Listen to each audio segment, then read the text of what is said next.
نحمده ونصلي على رسوله الكريم اما بعد بسم اللہ الرحمن الرحیم۔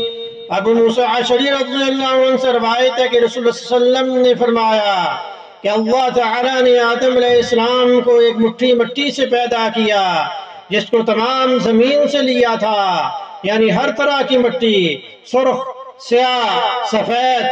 تو آدم علیہ السلام کے بیٹے اسی زمین کے مطابق پیدا ہوئے، یعنی جس قسم کی مٹی اس کے خمیر میں غالب آئی اس قسم کا اثر ان میں ظاہر ہوا۔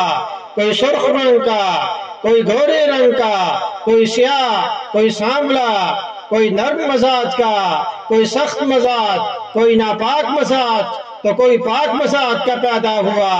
سنن ابی داؤد میں حدیث نمبر 4693 میں اس کو روایت کیا گیا ہے۔